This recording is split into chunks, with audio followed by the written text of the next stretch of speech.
जय हिंद साथियों, कैसे हो आप सभी। आशा करता हूँ सभी लोग बेहतरीन होंगे, शानदार होंगे और अपनी तैयारी जानदार तरीके से कर रहे होंगे। मैं राजीव यादव एक बार फिर से आप सभी का स्वागत करता हूँ आपके अपने channel maths by Rajiv Yadav पर। जैसा आप सभी लोगों ने लास्ट वीडियो में देखा था कि हम लोगों ने टेक्स्ट बुक का एक प्रैक्टिस सेट कराया था जो कि सेक्शनल टेस्ट है और जिसमें एनटीपीसी के कुल 30 क्वेश्चन आपके सामने आने वाले हैं, क्योंकि एग्जाम में भी एनटीपीसी से 30 सवाल लिए जाते हैं। तो पहले सेट में हम लोगों ने देखा था कि काफ़ी क्वेश्चन ऐसे थे जो हमने पहली बार देखे थे और अच्छा सॉल्यूशन उन्हें देखने को मिला। उसी तरीके से आज फिर हम लोग करने वाले हैं text book NTPC sectional mock test number 2, जिसमें 30 क्वेश्चन फिर से कराने वाला हूं और उम्मीद करूंगा कि इससे आपको एक क्वेश्चन जरूर एग्जाम में देखने को मिले। तो ज़्यादा समय ना वेस्ट करते हुए आइए देखते हैं कि कैसे क्वेश्चन आज होने वाले हैं। जैसे पहला सवाल आपके सामने है, ठीक है। ज़्यादा समय नहीं लूँगा मैं आपका, कुल 30 क्वेश्चन है। उम्मीद करूंगा कि आपको 40 से 50 या 1 घंटे के अंदर आपको समझा सकूं। तो कृपया धैर्यपूर्वक वीडियो देखें और अगर सब पसंद आए तो वीडियो को लाइक करें, चैनल को सब्सक्राइब करें और अपने दोस्तों के साथ शेयर करें, ठीक है। ज़्यादा देरी ना करते हुए पहला सवाल। The LCM of two numbers is 96। They are in the ratio 3:4। What is the difference between the numbers. तो यहाँ पर दो संख्या दे रखी है जिनका अनुपात 3:4 के अनुपात में है। तो इसके अनुपात में जो डिफरेंस है वो कितने का, अनुपात में जो डिफरेंस है वो 1 यूनिट का डिफरेंस दिखाई दे रहा है। और 1 यूनिट जो होगा वो हमेशा एचसीएफ की वैल्यू होगी। अनुपात के 1 यूनिट की जो वैल्यू होगी वो हमेशा एचसीएफ की वैल्यू होगी। यानी कुल मिलाकर आपको इस क्वेश्चन में एचसीएफ पूछ रहा है कितना होगा। तो एचसीएफ पूछ रहा है तो देखो सिंपल, बड़े ईजी तरीके से निकाल देंगे, क्योंकि मुझे एलसीएम दे रखा है, रेशियो दे रखा है। तो मुझे पता है कि जो एचसीएफ होता है वो सीधा सीधा LCM upon ratio, LCM of ratio, LCM upon LCM of ratio होता है। ये आपका एचसीएफ होता है। आप इजी तरीके से निकाल सकते हो इससे।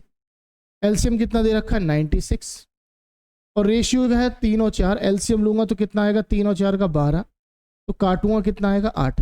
यानी एचसीएफ जो होगा वो 8 होगा। वही आपका दोनों संख्याओं के बीच का डिफरेंस भी होगा। यही आपका आंसर हो जाएगा। क्लियर है। उम्मीद करूंगा बड़ी आराम से आप लोग समझ गए होंगे, क्योंकि बेसिक कंसेप्ट।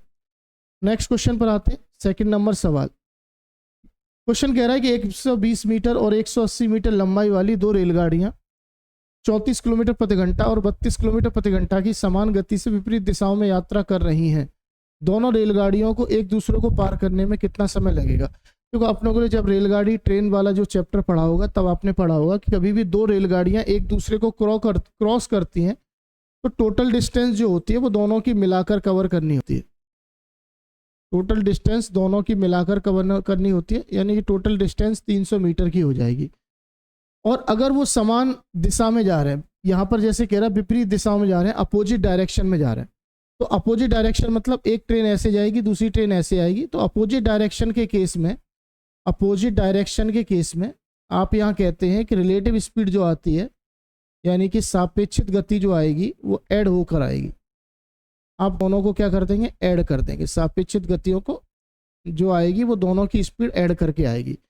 तो स्पीड जो होगी वो कितनी होगी, एक की 32 है, एक की 34 है, यानी कि स्पीड जो होगी वो 66 हो जाएगी। ठीक है। लेकिन ये 66 जो है मेरे भाई, ये 66 जो है ये किलोमीटर पर आवर में है। और मैंने पहले जब चैप्टर पढ़ाया है तो आपको बताया था कि कभी भी ट्रेन वाले सवाल आ जाए तो स्पीड को ज़्यादातर कोशिश करो कि मीटर पर सेकंड में कन्वर्ट कर सको। क्योंकि मीटर पर सेकंड में इसलिए क्योंकि डिस्टेंस जो भी दी होगी वो आपको मीटर में ही दी होगी मोस्टली ज़्यादातर। तो यहाँ पर इसको चेंज करूँगा मीटर पर सेकंड में, तो 5/18 से गुणा कर देंगे। तो ये 6 से 11 बार, ये 6 से 3 बार, तो ये आ जाएगा 55/3 मीटर पर सेकंड। अब आपको केवल क्या निकालना है कि दोनों रेलगाड़ियां एक दूसरे को कितने समय में पार करेंगी। तो टाइम बराबर क्या होता है आपको पता होना चाहिए कि टाइम बराबर होता है डिस्टेंस अपॉन स्पीड। तो डिस्टेंस कितनी कवर करनी है, 300 मीटर की, और यहाँ पर स्पीड कितनी है 55/3 की। तो मैंने कहा साहब 5 से 11 बार, 5 से काटा 60 बार, और 60 का 3 में गुणा होगा, यानी 180/11 सेकंड में कुल मिलाकर ट्रेनें एक दूसरे को पार करेंगी। कौन सा ऑप्शन, पहला ऑप्शन एकदम करेक्ट है। उम्मीद कर रहा हूँ समझ में आ गई होंगी। तीनों चीज़ें मैंने बेसिक तरीके से समझाई कि जब दो ट्रेन एक दूसरे को पार करती हैं तो डिस्टेंस दोनों की मिलाकर, दूसरी बात अपोजिट डायरेक्शन में दोनों क्रॉस कर रही हैं तो रिलेटिव स्पीड ऐड हो जाएगी। टाइम निकालना है तो डिस्टेंस अपॉन स्पीड करके ईजी तरीके से निकाल लोगे। नेक्स्ट क्वेश्चन पर आएंगे। क्वेश्चन नंबर 3 देखेंगे क्या कह रहा है। क्वेश्चन नंबर 3 कह रहा है कि ए अकेला एक दीवार को 50 दिनों में पेंट कर सकता है, बी अकेला 10 दिनों में कर सकता है। यदि ए, बी और सी तीनों मिलकर इतने दिनों में कर रहे हैं तो सी अकेला दीवार को कितने दिनों में पेंट करेगा। इस क्वेश्चन को भी बेसिक तरीके से कर सकते हो। बच्चों को एलसीएम मेथड पसंद है तो मैं एलसीएम मेथड से ही करा देता हूँ, कोई ज़्यादा बड़ी बात नहीं है। देखो इधर ए जो है वो 50 दिन में पेंट कर रहा है और बी जो है वो 10 दिन में पेंट कर रहा है, जबकि तीनों की बात कर रहा है ए बी सी।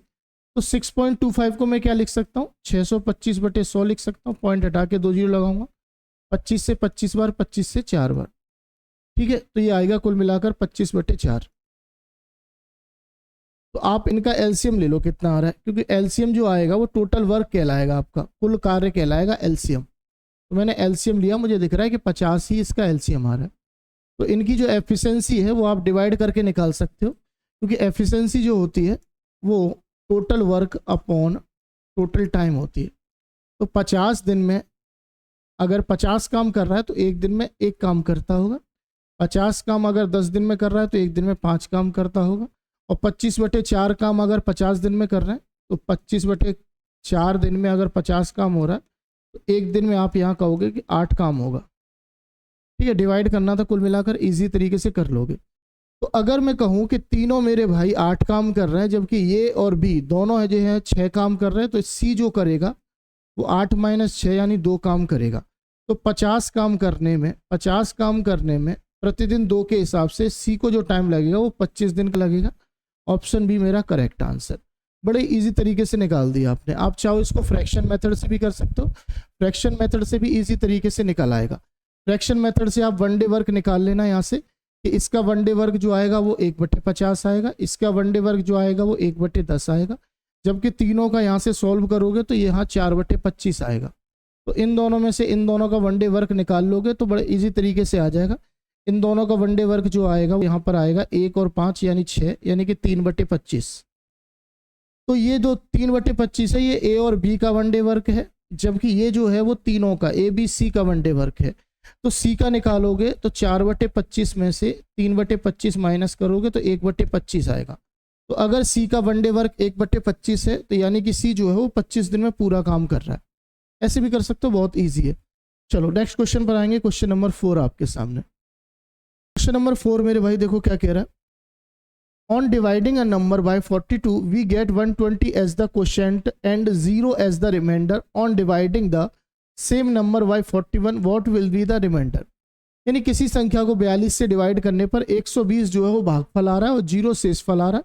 तो आपको ये बताना है कि उसी संख्या को 41 से भाग करने पर क्या मिलेगा। तो देखो अगर आपको कोई भी नंबर निकालना है तो आप क्या करते हैं, आप ये करते हैं कि डिवीज़र इंटू क्वोशेंट, क्वोशेंट मतलब 120 और प्लस रिमाइंडर। तो इस तरीके से आपको संख्या मिल जाती है। यानी मेरे हिसाब से संख्या जो आएगी वो 42 × 120 आएगी। अब वो कह रहा है कि इस संख्या को अगर मैं 41 से डिवाइड कर दूं, क्वेश्चन कह रहा है कि अगर इस संख्या को मेरे भाई 41 से डिवाइड करूं तो मेरे पास रिमाइंडर क्या आएगा, ये क्वेश्चन पूछ रहा है मुझसे। तो देखो 41 से अगर 42 में डिवाइड करूंगा तो यहाँ पर रिमाइंडर जो बचेगा वो 1 बचेगा, ठीक है। वहीं पर अगर 41 से 120 में डिवाइड करूंगा तो यहाँ पर -3 बचेगा, क्योंकि 41 दिया 123 होता है, 123 से 3 कम है तो -3। तो -3 और 1 का जो प्रोडक्ट आएगा वो -3 ही आएगा, और रिमाइंडर कभी माइनस में हो नहीं सकता है। तो हम ओरिजिनल नंबर जो 41 जिससे हम डिवाइड कर रहे हैं उससे हम 3 को माइनस कर देंगे, यानी कि इसका जो रिमाइंडर आंसर होगा वो क्या होगा, 38 आंसर होगा। कौन सा ऑप्शन, आपने कहा पहला ही वाला ऑप्शन एकदम सही है। उम्मीद कर रहा हूँ समझ में आ गई होगी। ये क्वेश्चन आप लोगों ने फॉर्मूला पढ़ा होगा कि यहाँ पर डिविडेंड बराबर होता है divisor into quotient plus remainder. ये फॉर्मूला आप लोगों ने पढ़ा होगा जब नंबर सिस्टम आप पढ़े होंगे तो। चलो नेक्स्ट क्वेश्चन पर आएंगे। क्वेश्चन नंबर 5 आपके सामने देख रहे हैं क्या कह रहा। बहुत ही बेहतरीन सवाल है, लंबा चौड़ा डाटा देखने को मिल रहा है आपको। पढ़ने के बाद पता चलेगा कि सवाल एक्चुअल में है क्या। क्वेश्चन कह रहा है कि एक हिल स्टेशन ट्रेन में 3 श्रेणियों की सीटें हैं। In one hill station train there are 3 categories of seats, the seats are numbered from 1 to 50 in the first class. तो ये कुल मिलाकर क्लास को डिवाइड किया गया। यहाँ पर फर्स्ट क्लास में जो सीटें हैं वो 1 से लेके 50 तक, यानी कुल मिलाकर 50 सीटें हैं। ठीक है, 51 से 150 लेकर in the second class, second class में 51 से 150 तक है। तो 51 से 150 का मतलब होता है कि कुल मिलाकर 100 सीटें हैं। ठीक है, and 151 to 300 in the third class, यानी कि थर्ड क्लास में टोटल मुझे दिख रहा है कि 150 सीटें हैं। थर्ड क्लास में 150 सीटें हैं, ये मैंने लिख लिया। Every December the seat occupancy was 30% in the first class. इसकी ऑक्यूपेंसी जो है वो 30% है, इसकी ऑक्यूपेंसी जो है वो 30% है, यानी कि मैं लिखूंगा ये 15 है। ठीक है, सेकंड क्लास की 50% है, सेकंड क्लास की 50% है, यानी इसकी जो होगी वो 50 होगी। And 100% in the third class, इसकी 100% पूरी श्योर है, 100% है, तो ये होगी आपकी 150। यानी कि इनकी जो ऑक्यूपेंसी है वो 15, 50 और 150 के रूप में है। If the per seat charges are 2000, 1000 and 500 in the first, second and third class respectively, income ratio per category in the December month. तो इनकम रेशियो में बताना है आपको कुल मिलाकर कितने का होगा। तो बहुत सिंपल सा है, अगर मुझे इतने लोगों की प्रेजेंस दी रखी है और मुझे उनका किराया भी दे रखा है, तो मुझे क्या क्या दिक्कत आने वाली है रेशियो निकालने में। देखो ऐसे करोगे कि ऑक्यूपेंसी कितनी थी, तो आप कहोगे 15। एक काम करो, काट लेते हैं, 5 से रेशियो काट लेते हैं 3 बार, 5 से काटा 10 बार और 5 से काटा 30 बार, तो ये आएगा 3, 10 और 30 के रेशियो में। जबकि यहाँ पर प्रति किराया कितना, रेंट कितने का, तो यहाँ पर लिखोगे 2000, 1000 और 500, तो इसको भी डिवाइड कर लो। एक, ये कितनी बार, 2 बार, और ये कितनी बार, 4 बार। तो यानी किराए का रेशियो जो था वो 4, 2 और 1 का था। रेशियो हमने इसलिए कन्वर्ट किया क्योंकि हमें आंसर भी किस में निकालना, रेशियो में फाइंड करना था, इसलिए मैंने रेशियो में कन्वर्ट कर लिया। उससे डाटा आसान हो जाएगा, इजी हो जाएगा। तो मैंने यहाँ से डिवाइड किया 2, 2 2 जा 4 और 2 से 15 टाइम्स, तो 3 2 जा कितना आ रहा है, 6 आ रहा है, 10 1 जा 10 आ रहा है, 15 1 जा 15, यानी इनसे कुल मिलाकर जो पैसा वसूल होगा वो 6, 10 और 15 के अनुपात में। ऑप्शन फर्स्ट मेरा करेक्ट आंसर। इनसे जो पैसा वसूल होगा तीनों से, तीनों ही जो फर्स्ट, सेकंड और थर्ड क्लास कैटेगरी है, उनसे 6:10:15 के अनुपात में मुझे पैसा प्राप्त हो जाएगा। सिंपल है, समझ गए होगे उम्मीद कर रहा हूँ। आप इसको और भी तरीके से कर सकते हो, आप इसका रेशियो भी ले सकते थे पहले, पर उससे थोड़ा कैलकुलेटिव हो जाता सवाल, तो मैंने यहाँ पर रेशियो लेना ज़्यादा बेटर समझा। ठीक है, रेंट का भी रेशियो लेना क्योंकि आंसर मुझे रेशियो में निकालना था, बड़ा ईजी था। नेक्स्ट क्वेश्चन पर आएंगे। देखिए डीआई का सवाल है आपके सामने, थोड़ा सा इसको छोटा करेंगे ताकि आपको क्लियर दिखाई दे सके। अब एकदम से मेरे हिसाब से क्लियर दिखाई दे रहा होगा। क्वेश्चन देखेंगे क्या कह रहा है यहाँ पर। क्वेश्चन ये तो देखो नॉर्मल सा डाटा होता है, कुल मिलाकर अलग अलग वर्षों में बेचे गए कूलरों की संख्या को अध्ययन करना है और कुल मिलाकर समझना है। मेन क्वेश्चन ये होता है कुल मिलाकर कि क्वेश्चन क्या रहा है। क्वेश्चन कह रहा है कि दुकानदार बी द्वारा 1995 1998 में बेचे गए कूलरों की कुल संख्या। तो 1995 की बात कर रहा है और 1998 की बात कर रहा है। ये दो जगह की बात कर रहा है। और किसकी बात कर रहा है? दुकानदार बी। बी वाला कौन सा है मेरे भाई? तो बी वाला जो है वो रेड वाला बी है। ठीक है, तो यहाँ पर 1620 है और यहाँ पर 1600 है। तो बी ने जो है टोटल 1620 और 1620 और 1600 टोटल जो है वो 3220 कूलर यहाँ पर बेचे। ठीक है, उसके बाद बात कर रहा है कि दुकानदार ए द्वारा 1996 और 97 में, ए द्वारा 1996 और 97 में, 96 और 97 में ए द्वारा यहाँ कितना है 1590 और 1750। तो बी द्वारा कुल मिलाकर 1590 और 1750, तो टोटल जो कूलर बेचे गए तो ये आपका आएगा 32 1 3340 आ रहा है। आई थिंक सही है ना।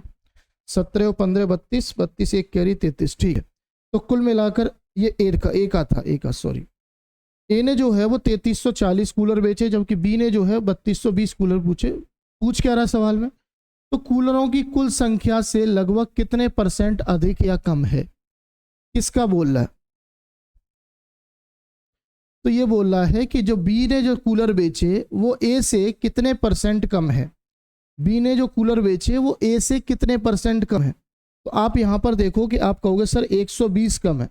कितने कम है? 120 कम है। 120 कम है। किससे बात कर रहा है? तो ए से। ए की संख्या ए से, तो ए की संख्या कितनी है? 3340। कितने परसेंट की बात कर रहा है? तो 100 लगा दो। बस यही सवाल का आंसर होने वाला है। थोड़ा सा टफ था, कैलकुलेटिव था, पर कोई नहीं, इतना तो चल जाता है। तो यहाँ पर 0 से 0 काटूंगा, ठीक है। और कुछ कट रहा है? 2 से कट रहा है ये 6 बार, 2 से कट रहा है 2 1 2, 2 6 12, 2 7 14, ठीक है। तो कुल मिलाकर आया 600/167। इतने परसेंट आ रहा है। कितनी बार जा रहा है यहाँ पर? कुछ आई थिंक लगभग कितने परसेंट कह रहा है? तो लगभग में 4% के आसपास आ रहा है, ठीक है। लेस की बात कर रहा है तो लेस में 4% एक ही ऑप्शन होगा। हो सकता है कहीं थोड़ी सी कैलकुलेशन, हो सकता है कहीं गलती हो गई। एक बार देख लेते हैं दोबारा से। अगर 1995-98 में बी की बात कर रहा है तो 1620 ये है और ये 1600 है, तो टोटल हो गया 3220, ठीक है। 96 और 98 की, 96 और 97 में बात कर रहा है तो ये 1590 है, ये 1750 है। तो 16 16 32 1 3340 ही आएगा आई थिंक। हाँ ठीक है। तो ये कुल मिलाकर आप कहोगे सर 120 ज़्यादा है, 120 ज़्यादा है, 3340 से कितने परसेंट के बराबर बनेगा? तो यहाँ पर लगभग में जो आंसर आ रहा है वो आप ये कहेंगे सर 4% में ही लगभग आंसर आ रहा है। अप्रॉक्स में आंसर बताना था, फिक्स वैल्यू नहीं बतानी थी, लगभग में ही बताना था, ठीक है। चलो नेक्स्ट क्वेश्चन पर आएंगे। क्वेश्चन नंबर 7 आपके सामने। एक निश्चित राशि 8.8% प्रतिवर्ष साधारण ब्याज पर 3 सही 3/4 वर्षों में इतने रुपए हो जाती है। इतने रुपए होने का मतलब है ये आपका अमाउंट दे रखा है, ठीक है, ये आपका अमाउंट दे रखा है। उसी दर पर इतने वर्षों में उसी राशि का साधारण ब्याज कितना होगा? ये क्वेश्चन बहुत अच्छा है। ये क्वेश्चन कुछ ज़्यादा ही अच्छा है क्योंकि इसको हम कुछ स्टेप में ख़त्म करने की कोशिश करेंगे, समझना मेरे भाई। यहाँ पर पहले केस में ये आपका रेट परसेंट है, ये आपका टाइम है और ये आपका अमाउंट दिया हुआ है। तो अमाउंट कैसे निकालते हैं सिंपल इंटरेस्ट में? आप ऐसे कहेंगे सर अमाउंट जो है वो प्रिंसिपल और सिंपल इंटरेस्ट मिलाकर होता है। तो अगर मैं अमाउंट को परसेंटेज में कन्वर्ट करूं तो प्रिंसिपल 100% होगा और जो सिंपल इंटरेस्ट आएगा वो रेट इनटू टाइम को मल्टीप्लाई करके आएगा परसेंट में। बड़ा इजी कंसेप्ट है, समझना बात को। ये आपको लिखने की जरूरत नहीं पड़ेगी, केवल मैं समझा रहा हूँ। तो ये 100% होगा। रेट कितना है? 8.8 और टाइम कितना है? यहाँ कैलकुलेट करो, 4 3 12, 12 और 3 15/4 का टाइम है। तो 15/4 का यहाँ पर टाइम है। तो 4 से काटा ये 2.2 आएगा, तो 15 दूनी 30 और 3 33, यानी कुल मिलाकर 100% प्रिंसिपल और 33% का ब्याज, यानी अमाउंट जो परसेंटेज में होगा वो आपका 133% का अमाउंट होगा। यहाँ से मैंने इजी तरीके से निकाल दिया, सिंपल है। यहाँ से मैंने इजी तरीके से निकाल दिया कि टोटल जो अमाउंट होगा वो 133% का अमाउंट होगा। आगे बात कर रहा है कि उसी दर पर, उसी रेट ऑफ इंटरेस्ट पर इतने वर्षों में उसी राशि, यानी सेम राशि की बात कर रहा है। तो यहाँ पर ब्याज कितना मिलेगा? तो इस ब्याज को भी कन्वर्ट कर लेते हैं कि जो नया इंटरेस्ट है, जो सिंपल इंटरेस्ट नया वाला है, वो कितना होगा परसेंटेज में।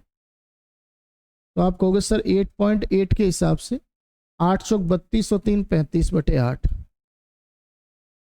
8 से घाटा 1.1, यानी ये आएगा आपका 38.5%। तो मुझे पहली बात तो दिख रहा है कि ये जो भी आंसर है 11 का मल्टीपल आंसर होगा, है कि नहीं?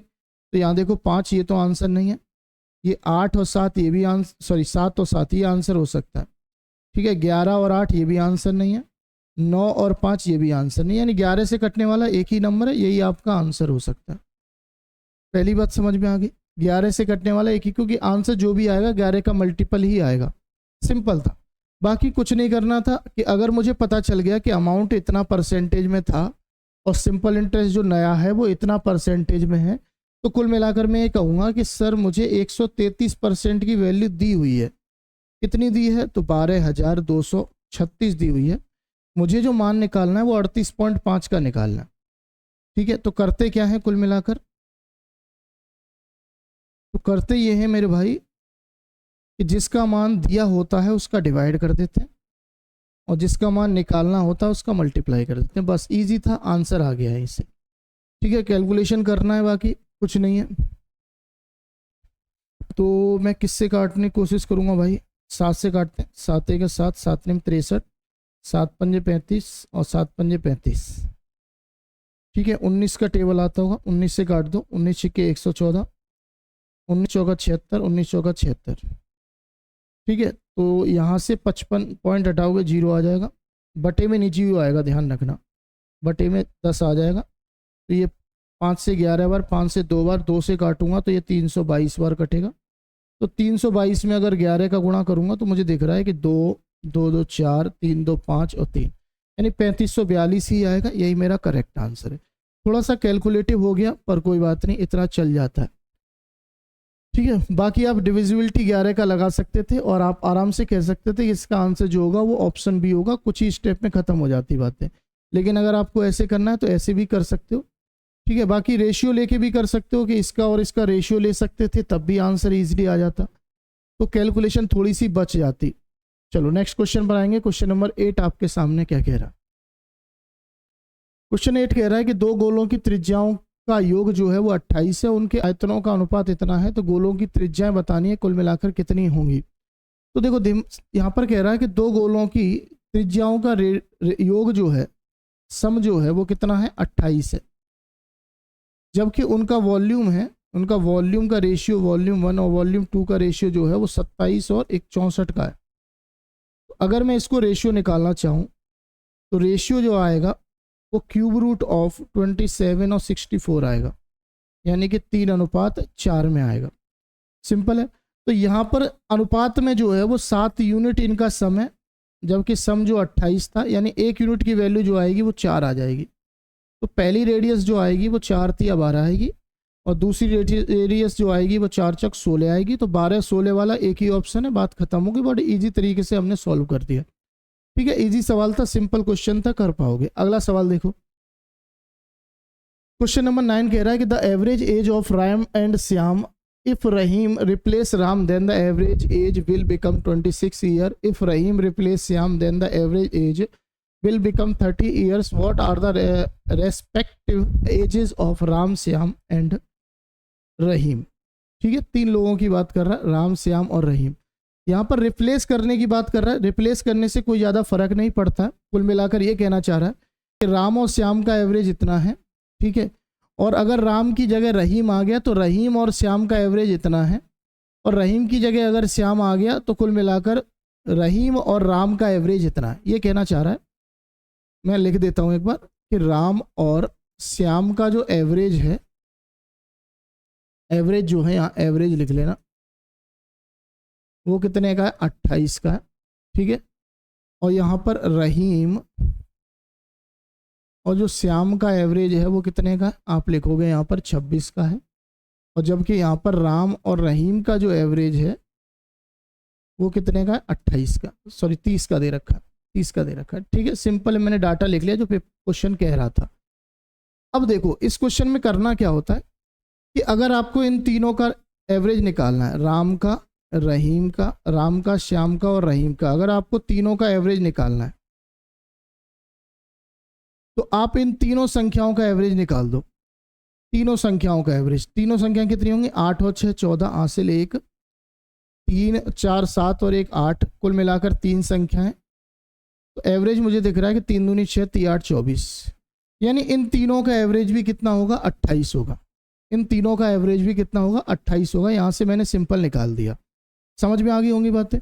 अगर आपको पेयर में 2 का पेयर में दे रखा है एवरेज, तो आप इन तीनों का कंबाइंड भी निकाल सकते हो। इन तीनों को जोड़ के 3 से भाग कर दो, एवरेज आ जाएगा। तो अगर मुझे राम की एज निकालनी है, सिंपल समझना, तो तीनों का एवरेज कितना है, 28। तो अगर राम का निकालना है तो मुझे श्याम और रहीम को बाहर करना पड़ेगा। तो श्याम और रहीम का कितना है, आप कहोगे एवरेज 26 है। श्याम और रहीम का एवरेज 26 था। तो मुझे ये बताओ कि तीनों का एवरेज इनके एवरेज से कितना ज़्यादा है, आप कहोगे 2 ज़्यादा है सर, 3 लोगों का। यानी कि राम की जो एवरेज होगी वो इन दोनों से 26 ज़्यादा होगी। कितनी होगी, आप कहोगे 26 और 6 32 होगी। ठीक है, राम की एज बड़ी इजी तरीके से मैंने निकाल ली, बड़ा आराम तरीके से मैंने निकाल ली। ठीक है, इसके बाद अगर मुझे श्याम की एज निकालनी है, सिंपल समझना, श्याम की एज, तो श्याम की एज को निकालने के लिए मुझे राम और रहीम की एज को निकालना पड़ेगा। राम और रहीम की एवरेज कितनी है? 30 एवरेज है इसकी, और जबकि इसका एवरेज कितना, तीनों का एवरेज जो है वो इन दोनों के एवरेज से 2 कम है। तो 2 कम है कितने लोगों का? 3 लोगों का। तो मेरे भाई 6 घटाऊंगा 30 में से, तो श्याम की एज जो आएगी वो कितनी आ जाएगी? 24 आ जाएगी। ठीक है, श्याम की एज कितनी आ गई? आपने कहा 24 आ गई, बड़े इजी तरीके से निकाल लिया। इसके बाद अगर रहीम की निकालनी है तो रहीम की भी आराम से निकाल सकते हो। रहीम की निकालने के लिए मुझे राम और श्याम को अलग करना पड़ेगा। राम और श्याम का एवरेज कितना है? 28 का, जबकि तीनों का एवरेज भी कितना है? 28 का। तो इसका मतलब रहीम की एज भी 28 होगी। तीनों का एवरेज भी 28 था, तीनों का बाद राम और श्याम का भी 28 है, तो इसका मतलब रहीम की एज भी 28 होगी। तो बस यही देख लो कि राम 32, श्याम 24, रहीम 28 कहाँ पर है? तो आप कहोगे सर 32, 24, 28 पहले ही ऑप्शन में, यही मेरा क्या हो जाएगा? आंसर हो जाएगा। बाकी इस क्वेश्चन को आप ऑप्शन से भी कर सकते हो। ऑप्शन से कैसे कर सकते हो कि यहाँ पर राम और श्याम का जो एवरेज है वो कितने का? 28 का है। तो आप देखो 32 और 24 56 का एवरेज निकालूंगा तो 28 आ जाएगा। ठीक है, 34 40 का एवरेज कितना आएगा? आप कहोगे यहाँ पर 37 आएगा, ये तो हो नहीं सकता। 48 40 का एवरेज नहीं हो सकता, 38 44 का एवरेज भी 28 नहीं हो सकता। तो आपको ऑप्शन से भी देखने को मिल रहा है कि इन दोनों का एवरेज ही 28 है। तो आप इस क्वेश्चन को भी बहुत ईजी तरीके से कर सकते थे। ज़्यादा कुछ था नहीं इस सवाल में, बेसिक क्वेश्चन था एवरेज का। आगे बढ़ेंगे क्वेश्चन नंबर 10 की ओर। क्वेश्चन नंबर 10 कह रहा है कि पाइप ए एक टैंक को x घंटे में भर सकता है, पाइप बी इसे 15 घंटे में भर सकता है। यदि दोनों पाइप 100 खोले जाते हैं तो टैंक 7.5 घंटे में भर जा रहा है। अच्छा, एक खाली करने वाला है, ध्यान रखना, एक खाली करने वाला, सिंपल है, एक खाली करने वाला। तो ऐसे लिख लूंगा कि बी इसे 15 घंटे में खाली कर रहा है, जबकि दोनों मिलकर इसको 7.5 घंटे में भर रहे हैं। 7.5 घंटे में भर रहे हैं दोनों मिलकर, है ना। मिनट में भर रहे हैं, घंटे एक ही बात है, कोई 7.5 घंटे को 15/2 लिख सकता हूँ। तो अगर मैं एलसीएम देखूं कितना आएगा? 15, यानी इसकी एफिशिएंसी जो आएगी वो -1 आएगी, जिनके दोनों की एफिशिएंसी जो आएगी वो 2 आएगी। ठीक है, आपने डिवाइड करके देख लिया। अगर मैं 15 में 15/2 का डिवाइड करूँगा तो 15 से 15 कटेगा, 2 ऊपर जाएगा तो एफिशिएंसी 2 आ जाएगी। तो मेरे भाई अगर ये एक खाली कर रहा है और ये दोनों 2 भर रहे हैं, तो इसका मतलब ए जो है वो 2 और 1 कितना? 3 भरेगा।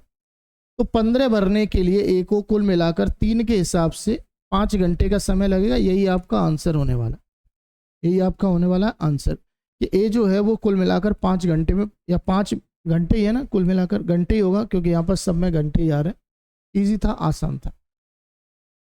11 सवाल देखेंगे। क्वेश्चन नंबर 11 क्या कह रहा है? 11 कह रहा है एक टोपी का अंकित मूल्य इतना है, 15% और x% की 2 क्रमिक डिस्काउंट, यदि विक्रय मूल्य इतना है तो x का मान बताना है, कुल मिलाकर कितने का होगा। तो इस क्वेश्चन को भी बड़े इजी से कर सकते हो, ज़्यादा कुछ बेसिक में जाने की जरूरत नहीं है। पहले 2000 पे 15% का डिस्काउंट था, तो 2000 का 15% कितना आएगा? 300। तो यानी वस्तु का जो मूल्य रह गया वो कितना रह गया? 1700। अब 1700 की वस्तु अगर 1275 में बेच रहा हूँ तो आप कहोगे सर 425 का डिस्काउंट है, तो डिस्काउंट परसेंटेज निकालना है बस। तो 425 का डिस्काउंट है कितने पर? 1700 पर। परसेंटेज के लिए 100 लगाना है, तो आप 2 0 से 2 0 काटोगे, 17 दूनी 34, 17 पंजे 85, यानी सेकंड जो डिस्काउंट था वो 25% का था। सेकंड डिस्काउंट 25% का था, बड़ा इजी तरीके से कर लिया।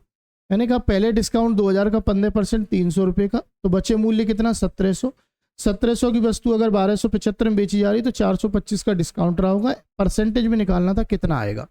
बाकी कुछ बच्चे इस तरीके से करना पसंद करते हैं इन सवालों को, कुल मिलाकर एमआरपी से एसपी पे बेचना है। ठीक है, पहला डिस्काउंट 15% का था, 15% मतलब 3/20, तो 20 की वस्तु पर 3 का डिस्काउंट कितने में बिकेगी? 17 में। दूसरा x% था, तो मैंने कहा ए से बी रहा होगा, लेकिन फाइनल ये है कि 2000 रुपये की वस्तु जो है वो 1275 में बिक रही है। तो ए और बी का मान निकालेंगे, क्रॉस प्रोडक्ट करेंगे, 17 को यहाँ लेकर आएंगे, 20 को यहाँ लेकर आएंगे, तो 20 से काटेंगे इसे 100 बार और 17 से काट देंगे, 17 7 119, 17 पंजे 85। तो 100 रुपये की वस्तु अगर 75 में जा रही है तो आप कहोगे सर 25% का डिस्काउंट मिलेगा। ऐसे भी निकाल सकते हो, ऐसे भी ईजी है, कोई ज़्यादा टफ टास्क नहीं है, और ऐसे भी कर सकते हो, ये भी कोई ज़्यादा टफ नहीं है। नेक्स्ट क्वेश्चन पर आएंगे। क्वेश्चन नंबर आपका क्या होने वाला है? 12।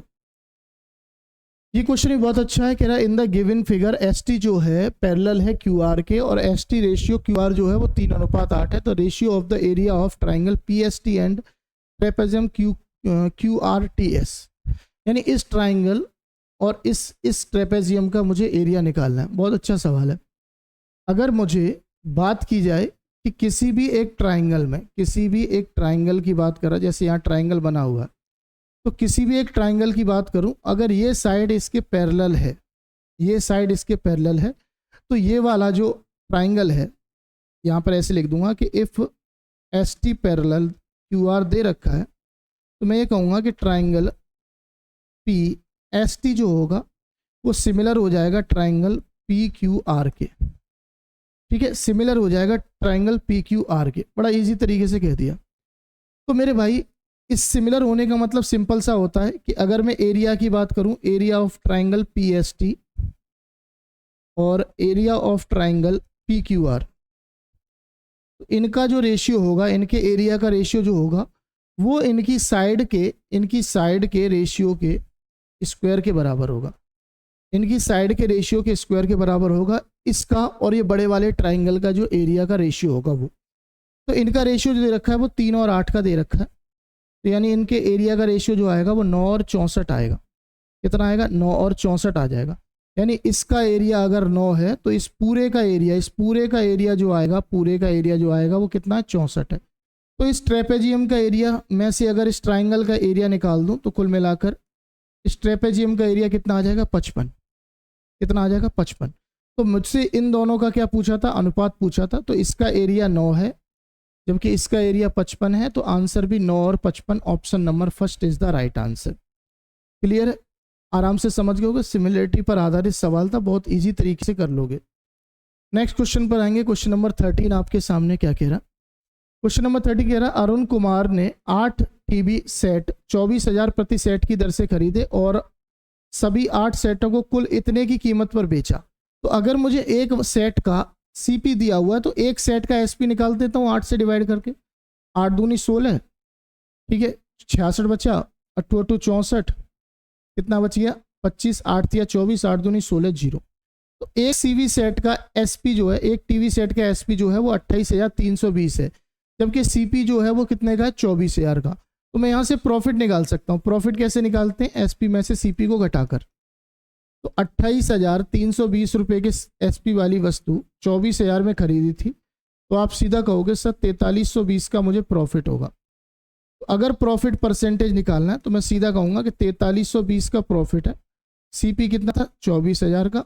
परसेंटेज के लिए क्या लगा दिया? 100 लगा दिया। तो यहाँ देखो 2 0 से 2 0, 1 0 से 1 0, और 24 से काटूंगा तो 24 1 24, 24 से 8 बार आए थे। तो प्रॉफिट जो आएगा वो 18% का profit. Second option is the right answer. Clear? बड़े इजी तरीके से निकाल सकते हो कि अगर एक वस्तु का मुझे सीपी दिया हुआ है तो एक वस्तु का एसपी निकालकर कंपैरिजन करके इजी आंसर आ जाएगा। क्वेश्चन नंबर 14 कह रहा है कि अरुण और सुरेश की वर्तमान आयु जो है वो 2436 है। 8 वर्ष पहले सुरेश और अरुण की वर्तमान आयु। देखो यहाँ पर ध्यान रखना, ये अरुण और सुरेश की दे रखा, मुझसे पूछा सुरेश और अरुण की है, तो पहले सुरेश लिख लो, ठीक है, कुछ दिक्कत थोड़ी है, बाद में अरुण लिख लो। अब मुझे बताओ सुरेश की उम्र कितनी थी? तो 36 थी। इसकी उम्र जो थी वो कितनी थी? 24 थी। लेकिन मुझसे कितने साल पहले पूछ रहा है मेरे भाई? तो आपसे पूछ रहा है 8 साल पहले। तो 8 इसमें से घटा दो और 8 इसमें से घटा दो, तो ये आपका बचेगा कितना? 28, और ये आपका कितना बचेगा? 16। तो 4 से काटा 7 बार, 4 से काटा 4 बार, यानी दोनों की एज का रेशियो जो होगा वो 8 साल पहले 7 और 4 का होगा। सिंपल है, इजी तरीके से कर लोगे। क्वेश्चन नंबर 15 पर आते हैं। क्वेश्चन नंबर 15 देख रहे हैं क्या कह रहा है।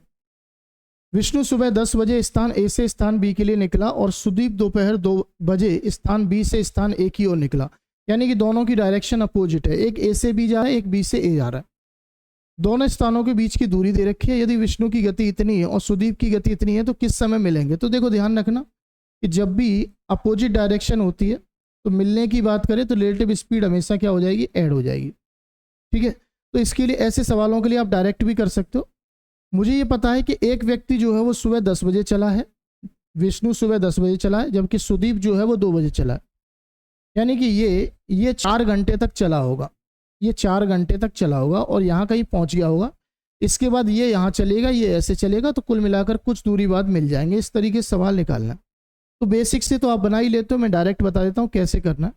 कि अगर मुझे टाइम निकालना है कि कुल मिलाकर कब मिलेंगे, तो देखो सिंपल समझना, मैं करूँगा क्या, टोटल डिस्टेंस जो है वो 556 है, जबकि एक्स्ट्रा जो है वो 4 घंटे जो है ये चला मेरे भाई, कौन, विष्णु, 4 घंटे एक्स्ट्रा चला ये वाला इंसान। तो इसकी स्पीड कितनी है विष्णु की, 42। तो 4 घंटे में 42 की स्पीड से जितनी दूरी इसने ट्रेवल करी उसको माइनस कर दो और बटे में ले आओ इनकी रिलेटिव स्पीड कितनी है। एक की 42 है, एक की कितनी है, दूसरी की भाई 55। तो दोनों को जोड़ दो क्योंकि अपोजिट डायरेक्शन है। बस यहाँ से आपका टाइम निकल आएगा। 42 से 4 गुणा करूँगा तो 168 आएगा और ये आपका 97 हो गया। ठीक है, 56 गया तो 112 बचा, 500 में से 12 घटे तो 488, 100 घटाया 388। 388 में जब 97 से भाग करूँगा तो ये 100 से 12 कम, मतलब ठीक है 4 बार कट रहा है, यानी कुल मिलाकर 4 घंटे बाद दोनों ट्रेनें मिल जाएंगी। लेकिन 4 घंटे कौन से, जब से ये आदमी चलना, सुदीप जब स्टार्ट हुआ था तब से 4 घंटे बाद। सुदीप कब स्टार्ट हुआ, 2 बजे, तो 2 से 4 घंटे बाद यानी 6 बजे दोनों ट्रेनें मिल जाएंगी, या जो भी व्यक्ति हैं दोनों वो मिल जाएंगे। समझ में आ गई होगी बात। आप इस तरीके से डायरेक्ट सवाल को कर सकते हो, कुछ ही स्टेप में कहानी खत्म हो जाएगी। नेक्स्ट क्वेश्चन पर आएंगे, क्वेश्चन नंबर आपका 16। इलेक्शन पर आधारित सवाल दिख रहा है मुझे ये, कह रहा है एक चुनाव में 70% वोट पाने वाले एक उम्मीदवारों को 500 वोटों के बहुमत से चुना जाता है। तो आप भी ये जानते हो कि कुल वोट जो होते हैं वो 100% होते हैं। तो अगर जीतने वाले को 70% मिलना है तो आप ये कहोगे सर हारने वाले को 30% मिले होंगे। तो ये सिंपल सा है कि ये कुल मिलाकर 40% वोटों से जीत रहा है और 40% वोटों की संख्या कितनी है, 500 है। तो आपको यहाँ 100% वोट निकालना है, 100% वोट निकालने, तो 40%, अगर मैं काम करता हूँ 20% निकाल लेता हूँ तो 20% 250 होगा। तो 20 को 100 बनाने के लिए किसका गुणा करना है, 5 का। तो यहाँ भी 5 का गुणा कर दो, 25 पंजे 125, यानी टोटल वोट जो होंगे वो 1250 होंगे। टोटल वोट कितने होंगे, 1250। इजी सवाल था, आराम से कर सकते थे। नेक्स्ट क्वेश्चन पर आएंगे, क्वेश्चन नंबर 17 पर। ये कह रहा what is the mean of the data given in the table. Mean निकालना है। मीन कैसे निकालते हैं, मीन कैसे निकालते हैं, तो मीन हम करते हैं XY अपॉन वाई को। ठीक है, तो मुझे पहले इनका XY निकालना पड़ेगा, यानी कि इनका प्रोडक्ट। तो 25 छिक्के कितना आएगा, 150, 30 दिया कितना आएगा, 90, 40 पंजे कितना आएगा, 40 पंजे 200 आएगा, 35 दूनी कितना आएगा, 70, 12 चौक कितना आएगा, 48, 26 छिक्के कितना आएगा, 156।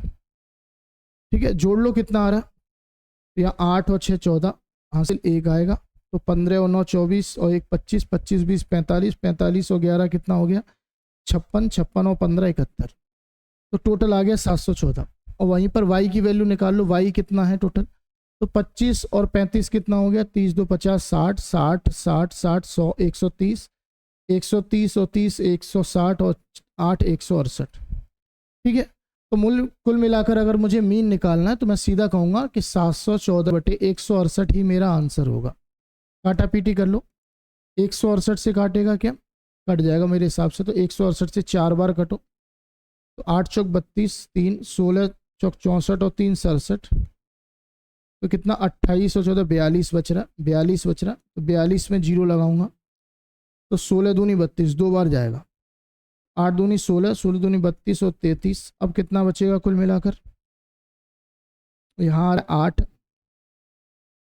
और यहाँ पर कितना आ रहा है, तो मैंने कहा 11 में से 3 गया तो ये भी 8 आ रहा है, 88 आ रहा है कुल मिलाकर।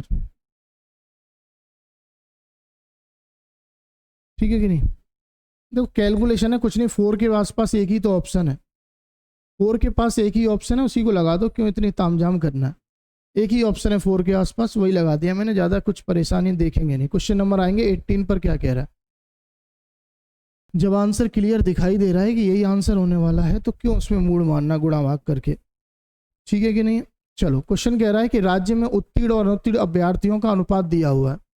ठीक है, उत्तीर्ण और अनुत्तीर्ण अभ्यर्थियों का अनुपात ये दे रखा है आपको। तो कह रहा है राज्य बी में उत्तीर्ण छात्रों की संख्या तो राज्य बी में कुल छात्र जो है वो 1.4 है। राज्य बी में 1.4 कुल छात्र हैं। तो किसकी बात कर रहा है? उत्तीर्ण यानी पास होने वाले।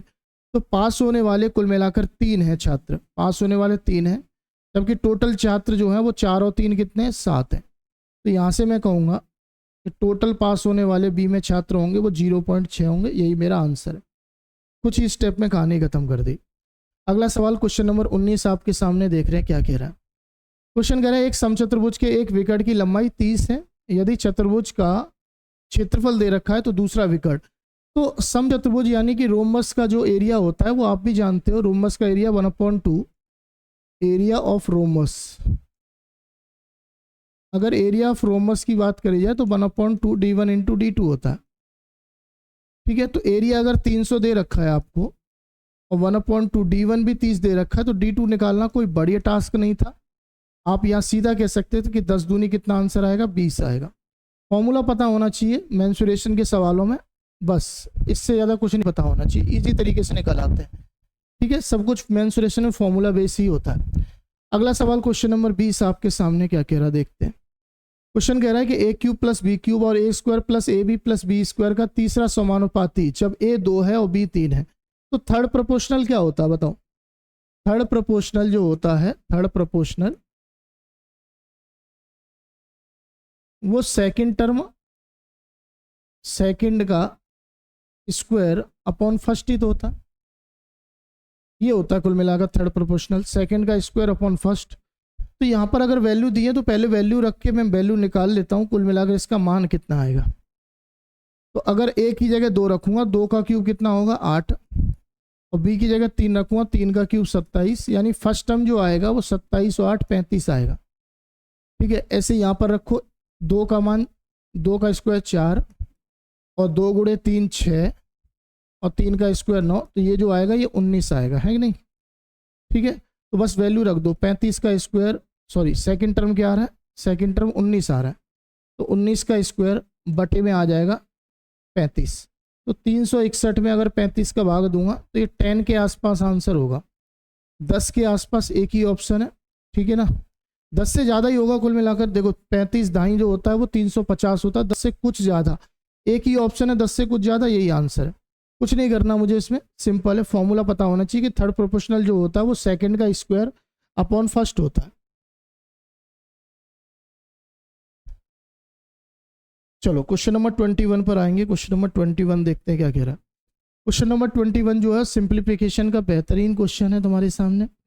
आओ देखते हैं, इसको भी उड़ाते हैं क्या कह रहा है। देखो यहाँ पर इसमें बोर्ड मास का यूज होगा। बोर्ड मास में सबसे पहले हम क्या देखते हैं? बोर्ड मास में सबसे पहले हम ब्रैकेट देखते हैं, ब्रैकेट के बाद ऑफ देखेंगे। ऑफ कहाँ पर आ रहा है? तो अगर ऊपर का पोर्शन देखूं तो ऊपर पोर्शन में कहीं भी ब्रैकेट नहीं है, तो हम ऑफ को सॉल्व करेंगे। ऑफ का मतलब होता है मल्टीप्लाई। तो ये 7 से डिवाइड होगा 4 बार, 4 दूनी कितना आएगा? 8। 8 में से 7 गया तो कुल मिलाकर ये फाइनल रिजल्ट जो बचेगा इसका पूरे का, ये फाइनल रिजल्ट जो आएगा वो 1 आएगा। तो 43 में 1 जोड़ा तो आप कहोगे सर सीधा सा 44 आ रहा है ऊपर वैल्यू। तो ठीक है, बड़े इजी तरीके से कर लिया हमने। मैंने कहा 7 चौक 28, 4 दूनी 8, 8 में से 7 गया 1, तो 43 और 1 44, बस सिंपल है। अब इसकी बात करूं तो ये डिवाइड है, 8 से काटूंगा 9 बार, 9 गुणे 2.5 करूंगा तो 25 निम्मा 225 यानी 12/2.5 आएगा। ठीक है, ये 8 एक 8 और 1 9, 9/8 है। ऑफ का मतलब मल्टीप्लाई, 8 और 4 12/9 हो जाएगा। तो 9 से 9 कटा, ये 4 से 2 बार, ये 4 से 3 बार, तो 3 में जब 2 का भाग करूंगा तो 1.5 आएगा आई थिंक, है कि नहीं? कितना आ रहा है? 1.5, सही है ना कुल मिलाकर? 4 दूनी 8, 4 3 12। मुझे लग रहा है कहीं कुछ मिस्टेक हो गई सवाल में।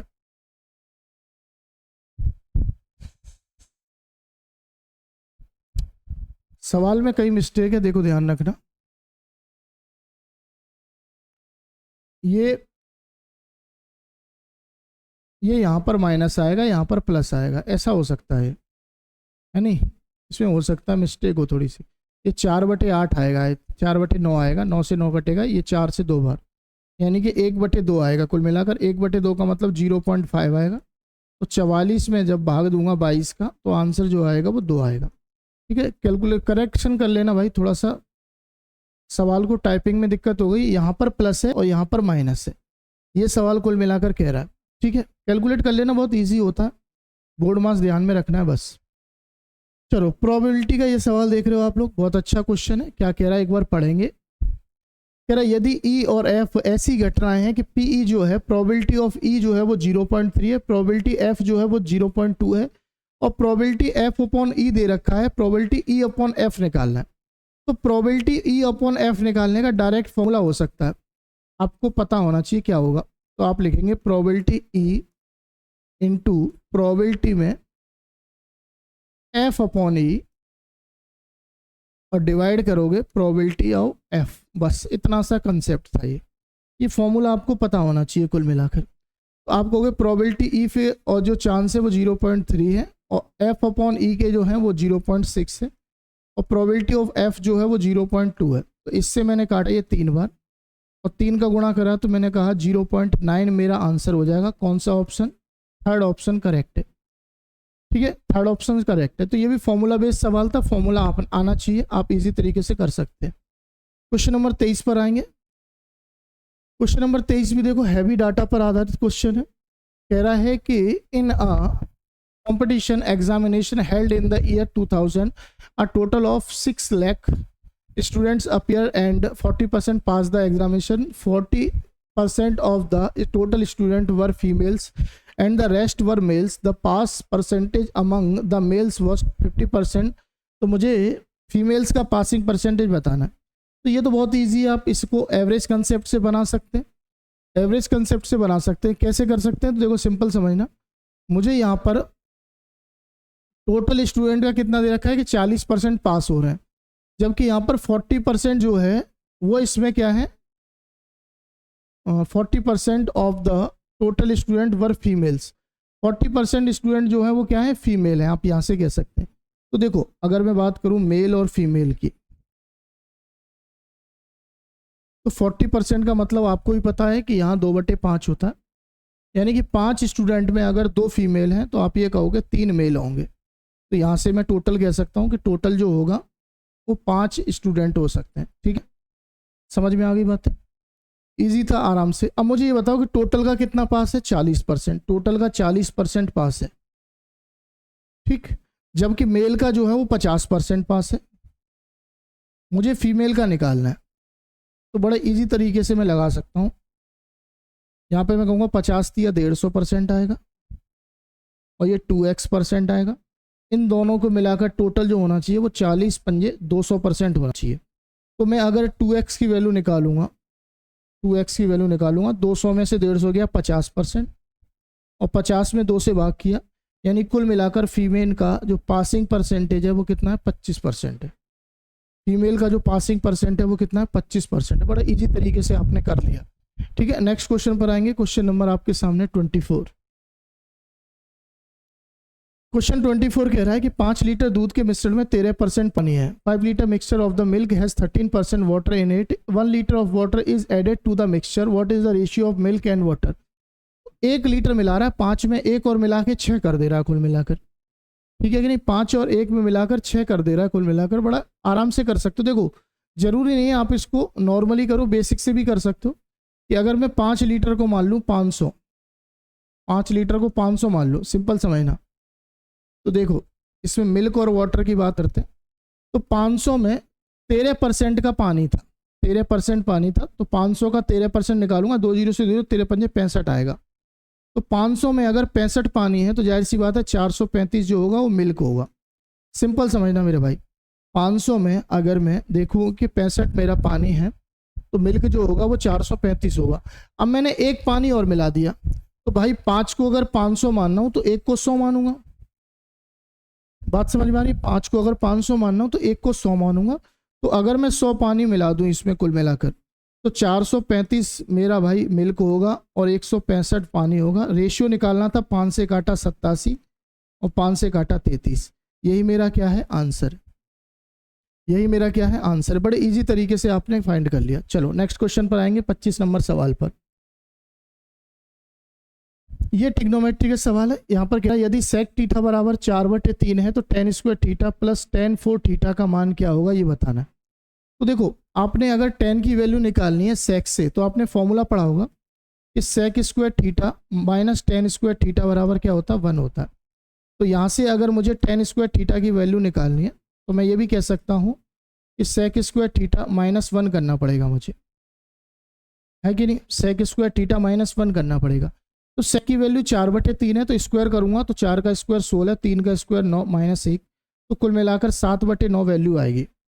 टेन स्क्वायर थीटा की जो वैल्यू आ जाएगी वो 7/9 वैल्यू आ जाएगी। बड़ा इजी तरीके से निकाल लिया। तो यहाँ पर मैं रखूँगा 7/9 टेन स्क्वायर थीटा का, जबकि ये जो वैल्यू है ये टेन स्क्वायर थीटा का भी स्क्वायर है, तभी तो पावर 4 हो गई। तो टेन स्क्वायर थीटा अगर 7/9 है तो उसका स्क्वायर जो आएगा वो आप सीधा कहोगे कि 49/81 आएगा। तो यहाँ से एलसीएम कितना आ रहा है, 81। 9 से 9 बार 9 7 63, 81 से एक बार 49 1 49, दोनों को जोड़ूंगा तो 49 और 1 50, 50 100 12 112, 112/81 मेरे भाई क्या हो जाएगा, आंसर हो जाएगा। 112 क्या हो जाएगा, 81 आंसर हो जाएगा।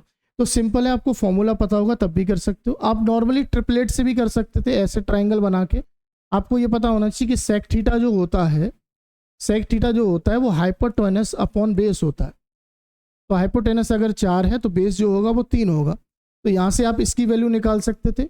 परपेंडिकुलर जो आएगा वो 4 के स्क्वायर में से 3 का स्क्वायर घटा के रूट करते, तो कुल मिलाकर 4 का स्क्वायर 16 और 3 का स्क्वायर 9, तो √7 आ जाती इसकी वैल्यू।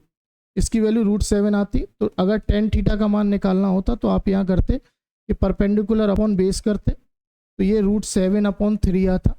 ठीक है।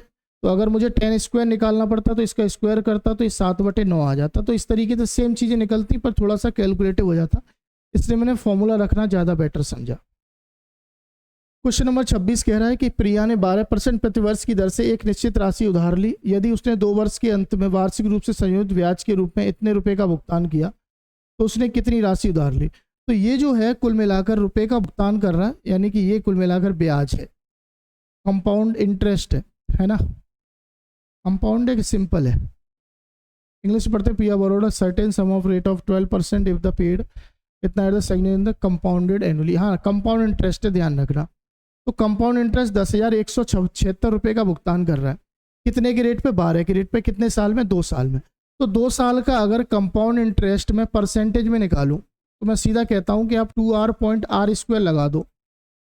लगाना कैसे है, बस यहाँ पर देखना, फोकस करना। r कितना है, 12, तो 12 दूनी कितना आएगा, 24, और 12 का स्क्वायर 144। तो हम हमेशा 2 वैल्यू कैरी करते हैं और एक को हम आगे जाके जोड़ देते हैं, तो 24 और 1 कितना हो जाएगा, 25 हो जाएगा।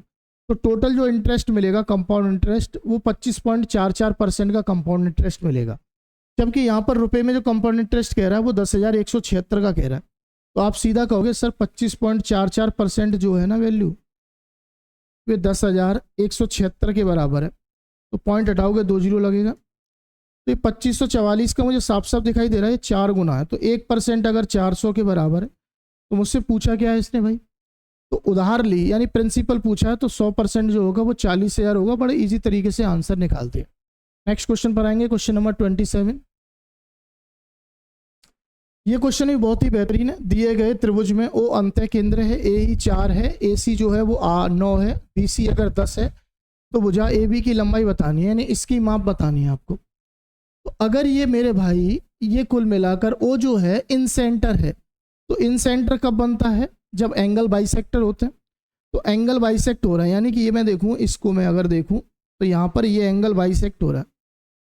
तो ये एंगल क्या हो रहा है, बाइसेक्ट हो रहा है। तो मुझे पता है कि एंगल बाइसेक्ट में ये सामने वाली भुजाओं का जो अनुपात होता है वो इन दोनों भुजाओं के अनुपात के बराबर होता है। यानी कि मैं बताऊंगा, यहाँ पर लिखेंगे चूंकि O इज इन सेंटर, क्योंकि O एक इन सेंटर है तो मैं सीधा सीधा कह सकता हूं कि A B upon B C जो होगा, A B upon B C जो होगा वो यहाँ से ए ई और ये इसी के बराबर होगा, क्योंकि जिस अनुपात में ये दोनों भुजाएं कन्वर्ट होंगी उसी रेशियो में ये दोनों साइड जो होंगी वो दे रखी होंगी। ठीक है, तो बड़ा आराम से आप आंसर निकाल सकते हो, इसके बाद कुछ बचा ही नहीं।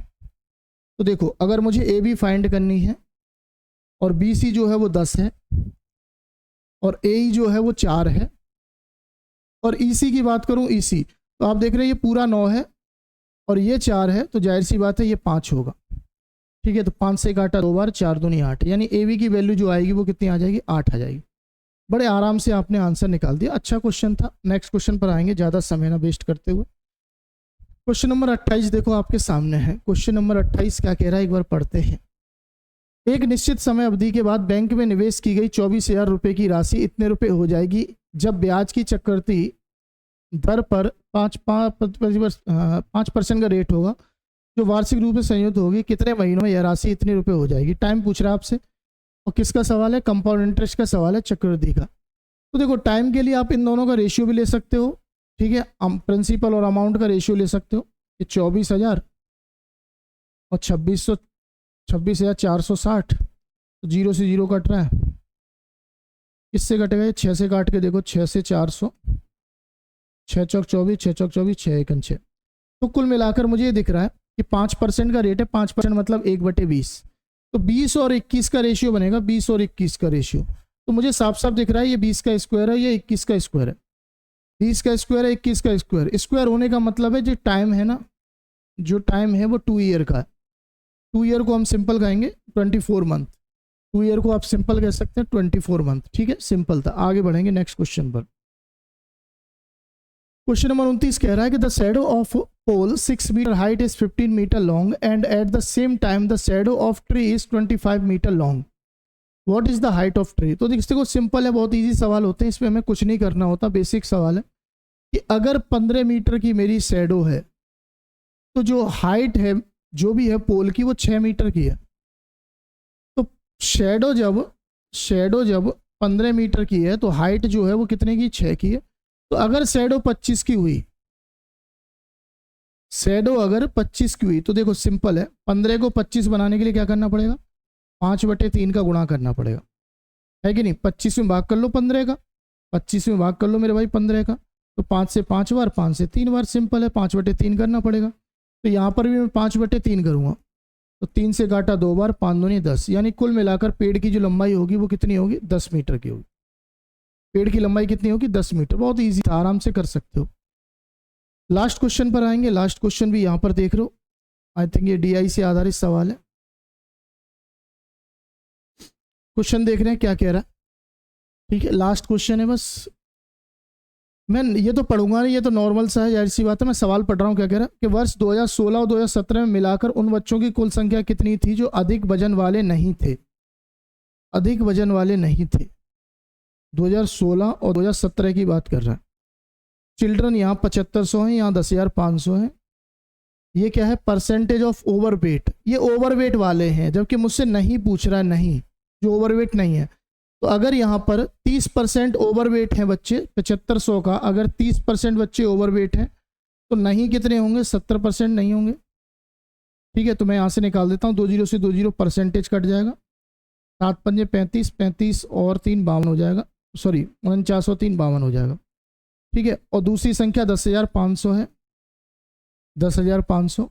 और इसमें चिल्ड्रन ओवरवेट कितने, 28%। तो मुझसे नहीं वाले पूछ रहा है, तो 72% नहीं होंगे, 72% नहीं होंगे। ठीक है, तो परसेंटेज से 2 0 कटेंगे। 72 पंजे 360 होता है, तो 360 में 60 लिखेंगे, 3 कैरी, 72 और 3 75 आ जाएगा। तो यहाँ पर टोटल स्टूडेंट जो होंगे, टोटल चिल्ड्रन जो होंगे वो कितने होंगे, तो आपने कहा 6 और 5 11 हासिल 1, 5 6 7 1 8, 7 5 12, यानी 12,810 मेरा क्या हो जाएगा, सही आंसर हो जाएगा। क्लियर है। तो ये था आज का टोटल 30 सेटों का क्वेश्चन। अच्छा लगा हो तो मुझे बताइएगा। सॉरी 30 क्वेश्चन का सेट था, मैंने उल्टा बोल दिया। चलिए, अच्छा लगा हो तो वीडियो को लाइक करना, चैनल को सब्सक्राइब करना, और हो सके तो अपने दोस्तों के साथ शेयर कर देना ताकि वो लोग भी वीडियो देख सकें और इसका लाभ उठा सकें। फिर मिलेंगे अगले प्रैक्टिस सेट में, तब तक ख्याल रखिए, पढ़ते रहिए। जय हिंद, जय भारत।